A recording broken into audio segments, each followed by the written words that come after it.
రాజమండ్రి కల్తీ పాల ఘటనలో మరణాలు కొనసాగుతున్నాయి. కల్తీ పాల ఘటనలో మరో మహిళ మృతి చెందింది. కిమ్స్లో చికిత్స పొందుతూ సూర్యకళ మృతి చెందినట్లుగా డాక్టర్లు తెలిపారు. సూర్యకళ మృతితో మృతుల సంఖ్య 9కి చేరింది. ఇప్పటివరకు శేషగిరిరావు, తాడి కృష్ణవేణి, తాడి రమణి, రామచంద్రమూర్తి, మనోహర్, కె సత్యనారాయణ, కనకరత్నం, సూర్యారావులు మృతి చెందారు.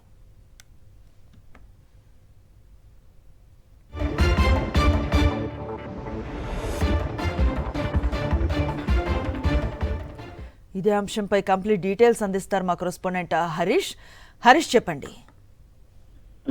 రాజమండ్రిలో జరిగిన కల్తీ పాల ఘటనకు సంబంధించిన మరణ మృతంగా కొనసాగుతూనే ఉంది.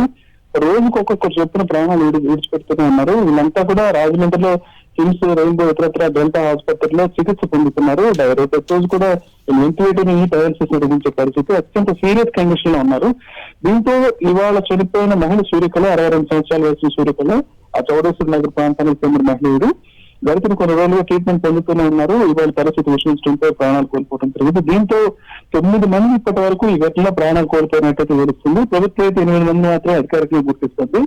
కనకరత్న అనే మహిళ ఇంతవరకు ఈ సంఘటనలో చనిపోయినట్టు ప్రభుత్వం అయితే గుర్తించలేదు. ఆమెను కూడా మొదటి ఈ సంఘటనలో చనిపోయిందే ఈ కల్తీపాల వ్యవహారాలు అని చెప్తున్నారు. దాంతో మొత్తం ఈ సంఖ్య 9కి పెరిగింది. మిగిలిన వారి పరిస్థితి కూడా దాదాపు 9 మంది ఇప్పటికీ సీరియస్ కండిషన్ లోనే వెంటిలేటర్ మీద ఉన్నారు. వీళ్ళ పరిస్థితి కూడా అగమ్యగోచరంగా ఉంది.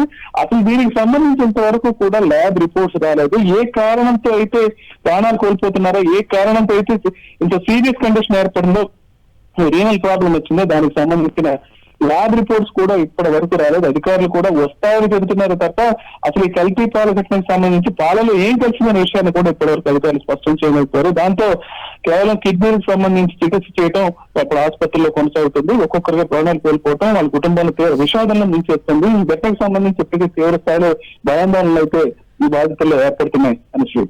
Right, thank you Harish.